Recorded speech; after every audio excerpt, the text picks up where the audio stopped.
ഒരിക്കൽ ഒരിടത്ത് ഒരു ചെറു പട്ടണമുണ്ടായിരുന്നു. അതിന്റെ പേര് ഹാംലിൻ. ജർമ്മനിയിലെ ഒരു നദീതീരത്താണ് അത് സ്ഥിതി ചെയ്തിരുന്നത്. ശാന്തസുന്ദരമായ പട്ടണമായിരുന്നു അത്. പക്ഷെ 50 വർഷങ്ങൾക്ക് മുൻപാണെന്ന് മാത്രം. അവിടുത്തെ ആളുകൾ പട്ടണത്തെ വല്ലാതെ വൃത്തികേടാക്കി. അവർ ചപ്പുചവറുകൾ നിരത്തുകളിൽ വലിച്ചെറിഞ്ഞു. വീടിന് വെളിയിൽ എവിടെയും അവർ അത് ചെയ്യുമായിരുന്നു. നഗരത്തിന്റെ മേയർ പോലും ഇക്കാര്യം ഗൗനിച്ചതേയില്ല. അത് കാരണം പട്ടണത്തിൽ എലികൾ നിറഞ്ഞു. എലികൾ പരത്തുന്ന രോഗങ്ങളാൽ ഹാംലിൻ പട്ടണവാസികൾ ദുരിതത്തിലായി. പട്ടണത്തിൽ എവിടെ നോക്കിയാലും എലികളായിരുന്നു. തൊട്ടിലിൽ കിടക്കുന്ന കുഞ്ഞിനെ പോലും അവ വെറുതെ വിട്ടില്ല. പാത്രത്തിൽ വെച്ച പാലടയും അവർ എടുത്തു കഴിക്കും. ഷൂവിനകത്തും തൊപ്പിയിലും വരെ അവ കൂടുണ്ടാക്കി പാർത്തു.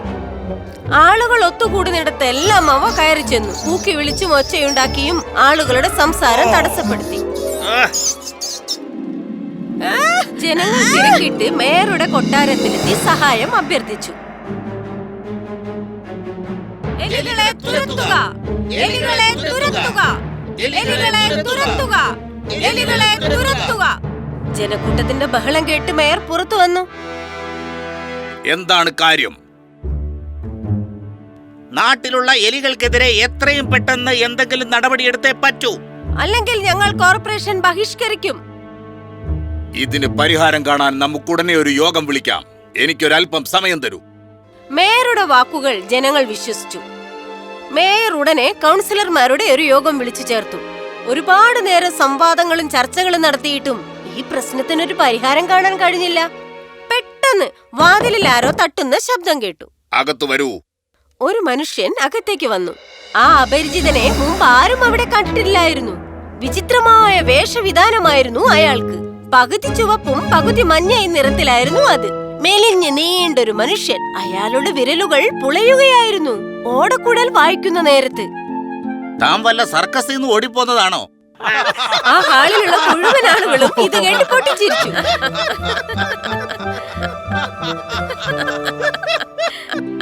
ആളുകൾ എന്നെ കുഴലൂത്തുകാരൻ എന്നാണ് വിളിക്കുന്നത്. ഭൂമിയിലെ സകല ജീവികളെയും വിളിച്ചു കൂട്ടാനുള്ള അപാരമായ ഒരു രഹസ്യം എനിക്കറിയാം. ഇഴയുകയോ നീന്തുകയോ പറക്കുകയോ അല്ലെങ്കിൽ നടക്കുകയോ ചെയ്യുന്ന ഏത് ജീവിയായാലും അവർക്ക് മേൽ ഞാനത് പ്രയോഗിക്കും. എനിക്ക് ഹിതമല്ലെന്ന് തോന്നിയാൽ.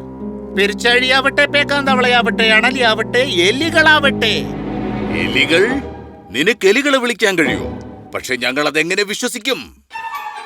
ആഫ്രിക്കയിൽ ഒരു പട്ടണത്തെ ഞാൻ മോചിപ്പിച്ചിട്ടുണ്ട്, ഒരു വലിയ വെട്ടുകിളി കൂട്ടത്തിൽ നിന്ന്.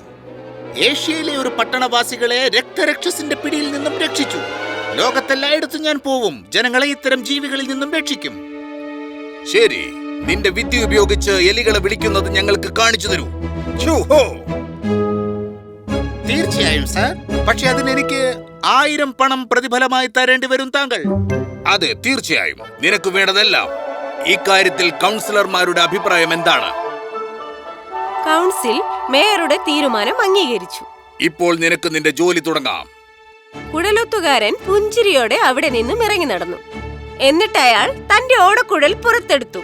അതിൽ മനോഹരമായ രാഗങ്ങൾ വായിക്കാൻ തുടങ്ങി. ഇന്ദ്രജാലം പോലെ മുഴുവൻ എലികളും വീടുകളിൽ നിന്ന് പുറത്തു ചാടി. ഷൂവിനകത്തും തൊപ്പിയിൽ ഇരുന്നവയും ഭക്ഷണം കഴിച്ചുകൊണ്ടിരുന്നവയും പുറത്തു വന്നു. പലവിധ വർണ്ണങ്ങളിലുള്ള എലികൾ പട്ടണവീഥിയിലൂടെ കൂട്ടമായി ഇറങ്ങി വന്നു. അവയെല്ലാം കുഴലൂത്തുകാരന്റെ പിന്നാലെ നടന്നു. അടിവെച്ച് ആ പട്ടണത്തിലൂടെ നദീതീരത്തെത്തും വരെ അവർ നടന്നു. ആ കാഴ്ച കണ്ട് അവർ കണ്ണും വായും തുറന്നു നിന്നുപോയി.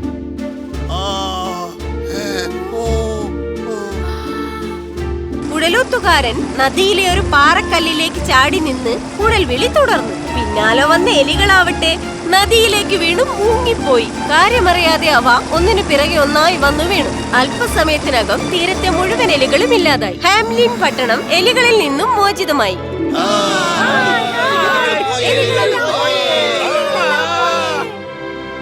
കുഴലൂത്തുകാരൻ തന്റെ പ്രതിഫലം വാങ്ങാനായി മേയറെ കാണാൻ വന്നു. ഞാൻ എന്റെ ജോലി പൂർത്തിയാക്കി.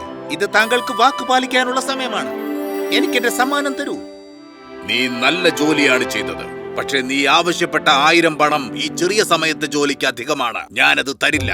ഒരു ദിവസത്തെ ജോലിക്ക് ഇത്രയും പണം ആവശ്യമില്ല. നിങ്ങൾ നിങ്ങളുടെ വാക്ക് തെറ്റിക്കുന്നു. ഞാൻ നിനക്ക് 100 പണം തരും. ഇന്ന് നീ ചെയ്ത ജോലിക്ക് അത് തന്നെ അധികമാണ്, മനസ്സിലായോ? ഇത് ശരിയല്ല. ഞാൻ എന്താ ചെയ്യാൻ പോകുന്നതെന്ന് കണ്ടോളൂ. എടോ വിഡ്ഢിയായ കുഴലൂത്തുകാരാ, ഈ പട്ടണത്തിലെ ഒരു ചെറു കല്ലിന് പോലും നാശം വരുത്താൻ നിനക്ക് കഴിയില്ല. പണം വാങ്ങി സ്ഥലം വിട്. കുഴലൂത്തുകാരൻ അവിടെ നിന്നും ഇറങ്ങി നടന്നു. തെരുവിലേക്ക് വന്ന അയാൾ ഒരിക്കൽ കൂടി തന്റെ ഓടക്കുഴൽ പുറത്തെടുത്തു. കുഴൽ ചുണ്ടോട് ചേർത്ത് അയാൾ അത് ഊതാൻ തുടങ്ങി. ഇപ്പോൾ വേറെ ഒരു രാഗമാണ് അയാൾ വായിച്ചത്. അത് കേട്ട ഭാഗത്തേക്ക് കുട്ടികൾ മുഖം തിരിച്ചു. പിന്നീട് ഒന്നൊന്നായി നടന്നു തുടങ്ങി.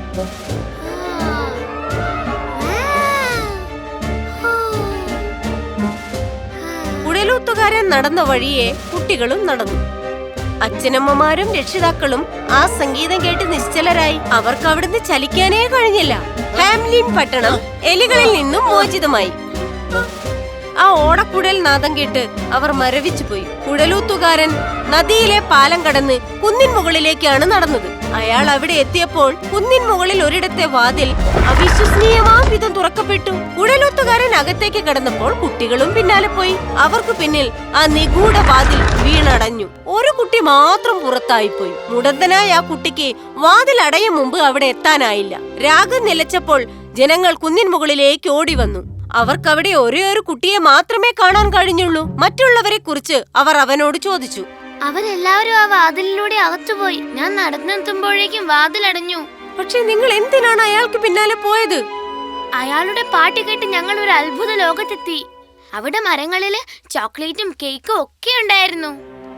അവിടെ എനിക്ക് ഈ ഒറ്റക്കാലം വെച്ച് എവിടെയും ഓടായിരുന്നു. പക്ഷെ പെട്ടെന്ന് പാട്ട് നിലച്ചപ്പോ ഞാൻ ഈ വാതിലിന് മുമ്പിൽ നിന്നുപോയി. നിരാശരായ ജനങ്ങൾ അവരുടെ കുട്ടികളെ ഓർത്ത് കരയാൻ തുടങ്ങി. പക്ഷെ അതുകൊണ്ട് ഒരു കാര്യവും ഉണ്ടായില്ല. എന്റെ മോനെ, മോനെ.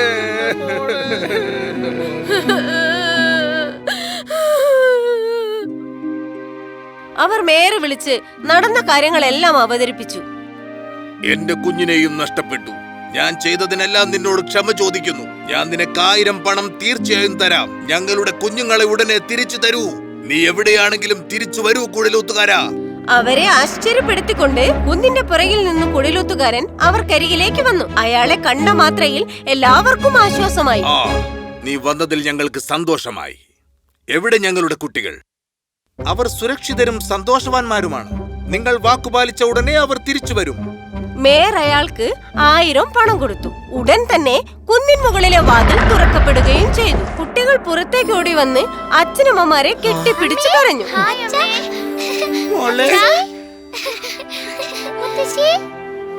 കുഴലൂത്തുകാരാ, ഈ പട്ടണത്തിനു വേണ്ടി ഞാൻ നിങ്ങളോട് നന്ദി പറയുന്നു. ഞങ്ങൾ എലികളിൽ നിന്നും രക്ഷിച്ചതിന് ഒരുപാട് നന്ദി. ഒപ്പം ഞങ്ങളുടെ കുട്ടികളെ തിരിച്ചു തന്നതിലും. ഞാൻ ഇനി ഒരിക്കലും എന്റെ വാക്ക് തെറ്റിക്കുകയേയില്ല. എലികൾ തിരിച്ചു വരും. നിങ്ങളുടെ കുട്ടികളെ നഷ്ടപ്പെടുകയും ചെയ്യും. എന്ത്? എന്താ എന്താ പറഞ്ഞത്? എന്ത്? നിങ്ങളുടെ പട്ടണം ഒട്ടും വൃത്തിയില്ല. അതുകൊണ്ട് ഇനിയും എലികളും കീടങ്ങളും നിങ്ങളെ ആക്രമിച്ചുകൊണ്ടേയിരിക്കും. അവർ പട്ടണത്തിൽ അസുഖങ്ങൾ പരത്തും. അപ്പോൾ നിങ്ങളുടെ കുഞ്ഞുങ്ങൾ രോഗികളായി തീരും. ഇത് കാരണം നിങ്ങൾക്ക് അവരെ നഷ്ടമാവും. ഞാനാണ് ഈ പട്ടണത്തിന്റെ മേയറെങ്കിൽ എനിക്ക് ഉത്തരവാദിത്വമുണ്ട് ഈ പട്ടണം വൃത്തിയായി സൂക്ഷിക്കാൻ. ഞങ്ങൾ ഇനി ചപ്പുചവറുകൾ വീപ്പയിൽ മാത്രമേ നിക്ഷേപിക്കൂ. എലികളിൽ നിന്നും കീടങ്ങളിൽ നിന്നും ഈ പട്ടണത്തെ രക്ഷിക്കാൻ ഞങ്ങൾ ആവുന്നതെല്ലാം ചെയ്യുന്നതായിരിക്കും. അതെ അതെ, അവൻ പറഞ്ഞതാണ് ശരി. വീണ്ടും കാണാം. എനിക്ക് നിങ്ങളോട് യാത്ര പറയാൻ സമയമായി. കുഴലൂത്തുകാരൻ അവിടെ നിന്നും യാത്ര പറഞ്ഞു. പിന്നീട് ഹാംലിൻ പട്ടണം വൃത്തിയുള്ള പ്രദേശമായി നിലകൊണ്ടു. 50 വർഷം മുമ്പുണ്ടായിരുന്ന അതേ ശോഭയോടെ.